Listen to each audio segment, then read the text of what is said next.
Halo teman-teman, jumpa lagi dalam channel saya Imron Wasi. Hari ini kita akan berupaya membahas situasi di Kabupaten Pati, Jawa Tengah, terutama setelah adanya aksi unjuk rasa, adanya aksi demonstrasi yang sudah dilakukan oleh masyarakat sipil terhadap pemerintah Kabupaten Pati, terutama di bawah kepemimpinan Bupati Sudewo.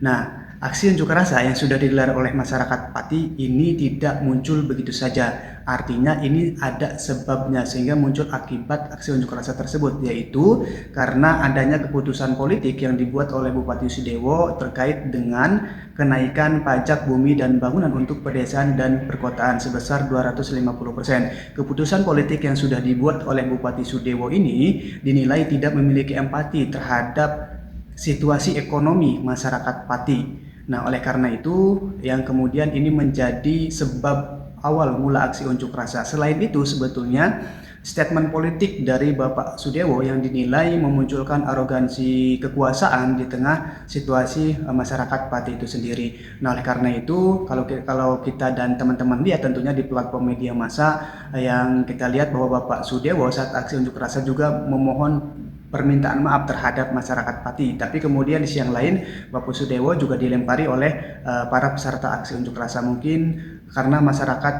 sebal terkait dengan keputusan politik tersebut begitu.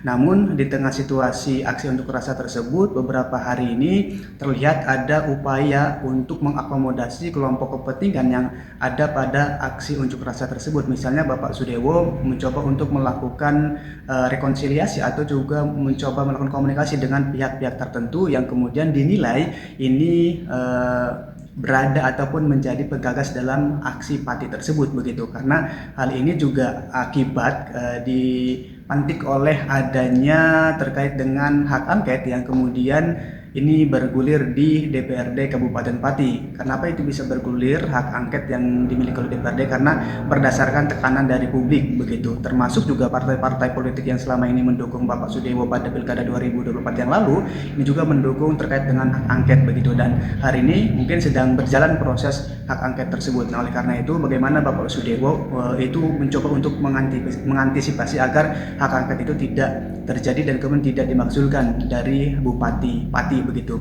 Ya, karena memang untuk menjadi bupati juga membutuhkan kekuatan finansial yang sangat besar. Jadi memang dinilai sangat merugi ya kalau misalnya terjadi pemakzulan. Tapi kan lagi-lagi itu akibat atau ulah atau perilaku yang ditimbulkan atau yang diciptakan oleh Bupati Sudewo sendiri begitu. Tapi kalau kita lihat di sisi yang lain, misalnya upaya kenaikan pajak bumi dan bangunan yang diputuskan oleh Bapak Sudewo ini mungkin bisa saja untuk mengkonversi pendapatan asli daerah untuk pembangunan di Kabupaten Pati. Tapi momentumnya ini dinilai tidak tepat karena masyarakat secara ekonomi juga masih terbata-bata, masih kesulitan mencari makan, minum, dan lain sebagainya. Tiba-tiba terjadilah kenaikan PBB sebesar 250%. Nah, selain itu bisa jadi gerakan masyarakat Pati di Kabupaten Pati ini juga bisa berimbas kepada daerah-daerah lain yang mengalami kenaikan pajak bumi dan bangunan atau mungkin dengan peningkatan yang sangat signifikan. Artinya perlawanan yang muncul di masyarakat Pati ini berawal dari kegelisahan publik yang menentang rezim kekuasaan begitu. Dalam konteks demokrasi tentu ini diperbolehkan bagaimana masyarakat ini menyampaikan aspirasinya, terlebih jika kebijakan politik itu tidak berpihak kepada mereka. Nah, kalau kita lihat juga memang secara konfigurasi politik Pak Sudewo ini juga berasal dari partai Gerindra ya, yang dimana Gubernur Jawa Tengah Pak Lutfi juga didukung oleh Partai Gerindra, dan hari ini di kepemimpinan nasional juga berasal dari Partai Gerindra. Nah, artinya apa? Artinya komitmen pemerintah pusat, komitmen pemerintah provinsi di Jawa Tengah juga tentu berupaya untuk mengisolasi, mengalienasi kepentingan-kepentingan yang tidak berpihak kepada rakyat. Artinya bagaimana pemerintah nasional dan provinsi ini berupaya untuk memiliki kepedulian penuh terhadap masyarakat, dalam konteks ini adalah masyarakat Pati. Oleh karena itu hal ini tercermin dari sikap politik partai-partai politik yang semula mendukung Bupati Sudewo di Pilkada 2024 ini akhirnya berbelok arah, termasuk juga Partai Gerindra sendiri, itu yang mengusung terkait dengan hak angket itu sendiri. Nah, artinya ini memang saat ini yang saya lihat ini memunculkan proses tarik-menarik ya, terutama keputusannya mungkin bisa saja ada di Jakarta begitu ya, meskipun itu terjadi di Kabupaten Pati sendiri begitu teman-teman.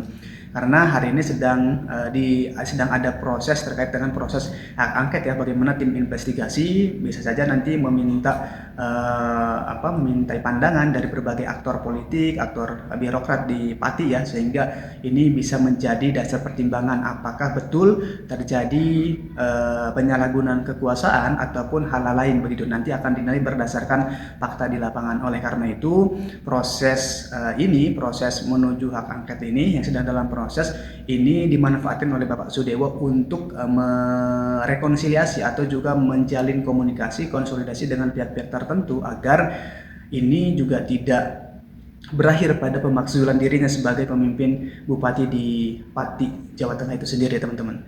Oke, bagaimana pandangan teman-teman terkait dengan keputusan politik Bapak Sudewo yang menaikkan PBB sebesar 250% dan juga bagaimana sikap masyarakat Pati itu sendiri begitu. Yang terlihat juga hari ini bagaimana berupaya untuk memfragmentasikan gerakan masyarakat sipil yang sudah terkonsolidasi. Biasanya memang kalau masyarakat sipil sudah terkonsolidasi dengan efektif, dengan baik, pasti akan ada upaya-upaya untuk memecah konsolidasi politik tersebut begitu untuk kepentingan politik tertentu tentunya ya. Oleh karena itu, bagaimana pandangan Anda terkait dengan situasi politik di Kabupaten Pati tersebut, terkait dengan keputusan politik tersebut begitu. Silakan berikan komentar Anda di channel. Saya tutup, Idina Siratul Mustaqim. Wassalamualaikum warahmatullahi wabarakatuh.